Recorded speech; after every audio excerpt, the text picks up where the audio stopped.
All right.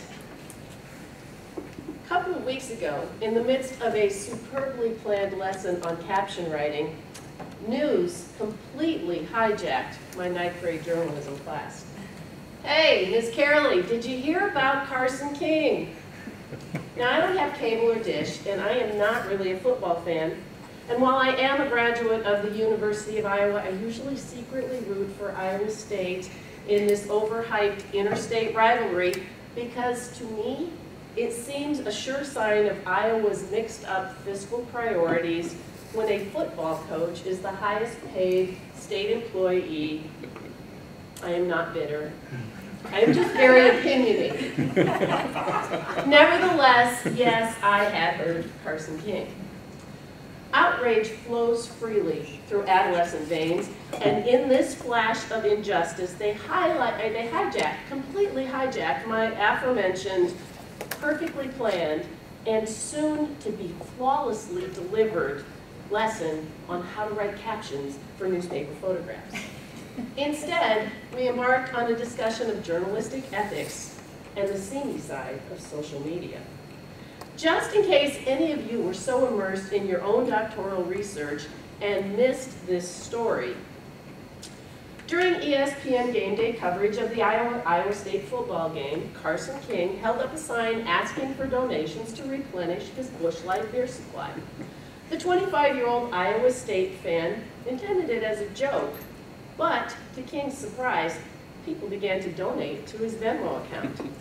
Now, in the interest of transparency, I'll admit I had no idea what Venmo was until this story broke and my ninth grade journalism students explained it to me. When donation climbed to the hundreds of dollars, Carson King did an admirable thing.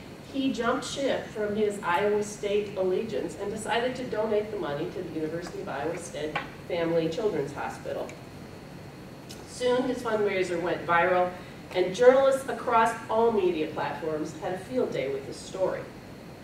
When donations approached $1 million, the Des Moines Register assigned reporter Aaron Calvin to profile Carson King, and from the perspective of someone interested in journalistic integrity and ethics, along with a classroom of very opinionated 14 and 15-year-olds, the story got really interesting. As part of the research for writing this feature, Calvin conducted a background check of public records and King's social media accounts. I get it. Too often, these feel-good fundraisers, charity events on the internet turn out to be scams. Responsible journalists have to investigate their sources. In doing so, Calvin discovered 2 racist tweets that King had posted when he was 16 years old. The question for modern journalists and for the outraged journalism students in my ninth grade class: should inflammatory remarks posted by an adolescent be overlooked if, as an adult, the person is singing a different tune? Conversely, when might resurrecting such comments be justified? When does the public have a right to know? Many of my students were angry and had a lot to say about it. When Anheuser-Busch and Venmo severed ties with King, I lost my audio, or my video. They insisted that King's ancient tweets had no bearing on the good things he was doing today. The journalism lab got a little quieter when I asked my students, what things lurk in your own social media accounts that might come back to haunt you in the next 10 years? What posts might exclude you from college admission, or scholarships, or maybe even a job? What posts might embarrass you when someone looks at them 10 years from now, things you've totally forgotten? What posts might discredit you? What posts might, like with Carson King, threaten to steal the limelight away from a noteworthy achievement? Lessons on digital literacy, cyber citizenship, and online safety are integrated into language arts classes these days. It's discouraging when it seems those well-crafted lessons, perfectly delivered, are totally ignored by the students who have so much to lose. I kind of wonder if it's like those gory car crash photos that the highway patrol used to come and show us in the late 70s when I took driver's ed. to try to promote safe driving skills. It's a strategy that's since been proven ineffective because teens don't think something that bad could happen to them. Kids believe they are immune to the consequences of dangerous behavior, but they are not. Cyberbullying, sexting, and digital addictions have had devastating effects on a number of my previous and former students. Videos posted for laughs on Instagram or Snapchat now come back to promote shame and humiliation. Fights erupt in the hallways over comments that students make on social media. Today, my school is one-to-one with iPads. My journalism classes meet in one of the building's 3 fully equipped computer labs. Most of my students are tethered to smartphones. Policing technology consumes a significant amount of my time. Put your phones away. Sometimes they are FaceTiming with friends in the next classroom that they haven't seen since passing time. What? You're texting your mom now to find out what's for dinner tonight? That really happened. Apparently the student's mom makes 2 die-for meatloaf and mashed potatoes. I wouldn't know there are 6 people in the family, and when I emailed her to see if she could send some with the kid the next day for my lunch, she said, sorry, there are no leftovers. It's a big family, but we'll tell him to put his phone away. Stop playing Fortnite. I don't care if you're about to get another dub. And as the internet came of age, yeah, they had to explain to you what a dub was too. W, dub. Oh, I get it now. And as the internet came of age with all its unrealized egalitarian promises for the flow of information, who would have imagined that students would keep debit cards in those little pockets on the back of their iPhones just so that while they are shopping on their district-issued iPads during class, they would be able to complete their purchases. Well, Miss Carolee, you have to let me finish buying this makeup kit. It's a new palette, it's a limited edition. If I don't do it now, they'll be gone. Okay, do that. Well, because I'm curious, I traveled back in time searching for journals to see what teachers worried about 15 years ago as computers and internet were first becoming more common in middle school and high school classrooms. You see, I've been around long enough to think that time really doesn't flow in a straight line. It's kind of loopy. You know, it moves in a spiral, and the same concerns, the same issues will come up over and over again, even though the technology itself has advanced and changed dramatically. For example, in Ewa McGrail's 2005 study, she looked at things English teachers were concerned about as the computer technology made its way into middle and high school classrooms. McGrail noted that teachers in her study viewed technology from a very practical perspective. They wanted it to be a means of achieving gains, academic gains, growth for their students.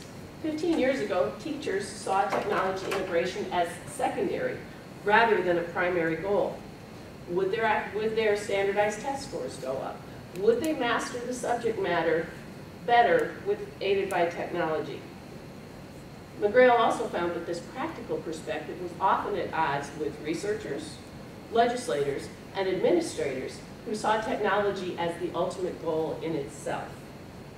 Teachers involved in McGrail's 2005 study were concerned about how technology might redefine their own roles and their own identities. Some blame technology, especially games, even before Fortnite, for a movement toward a leisure-based culture.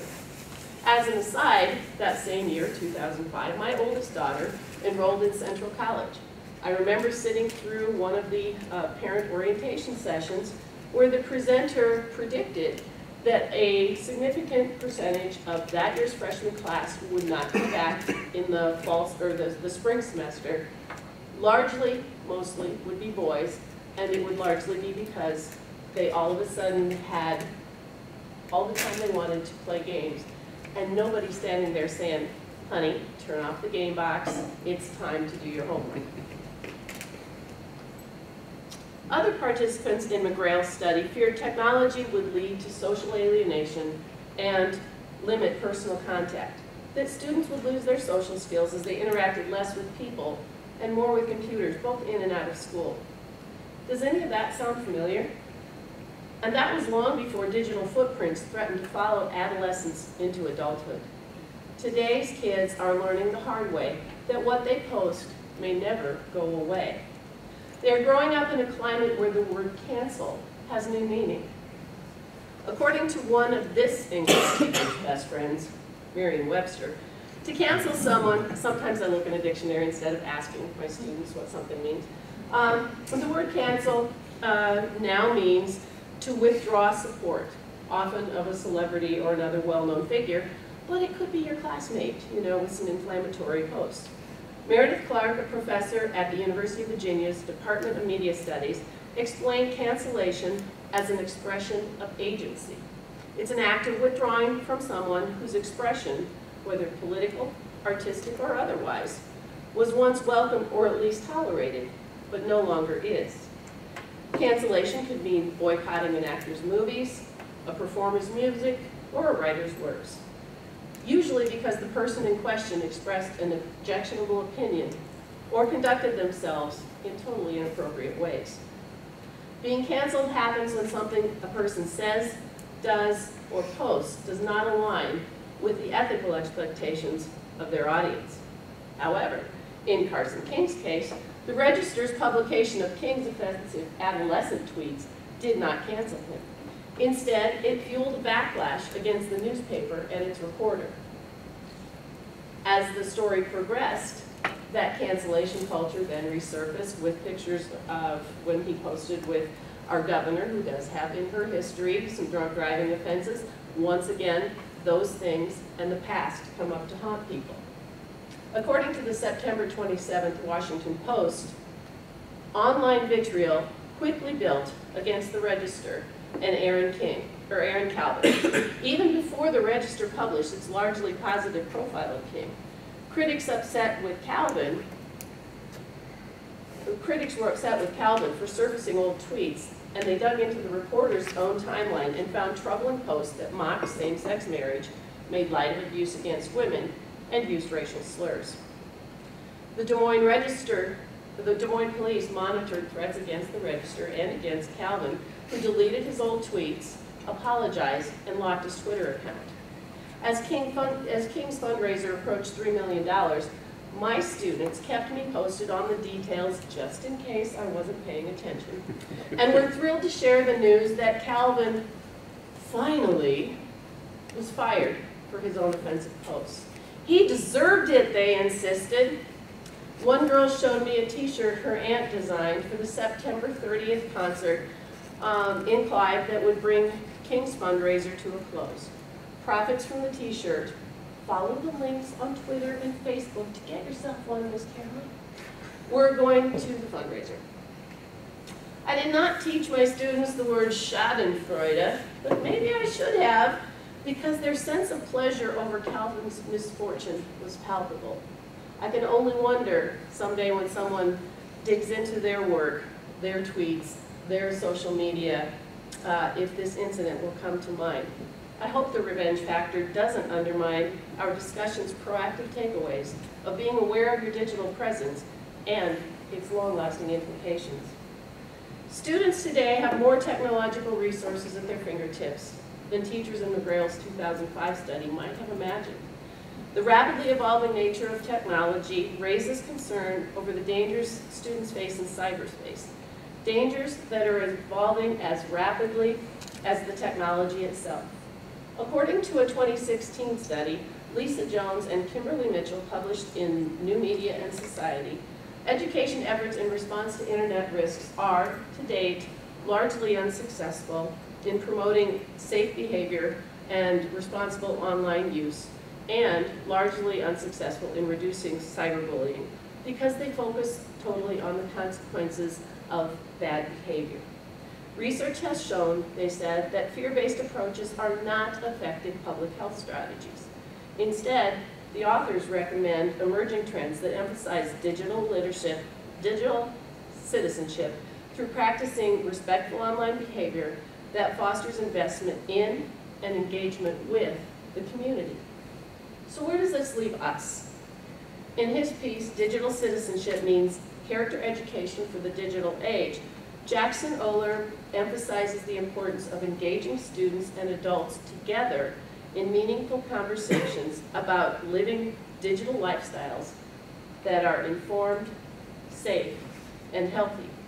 For teachers, for me, that might just mean abandoning a superbly planned and soon to be perfectly executed lesson and allowing students to invite me into the conversations about the digital worlds they inhabit.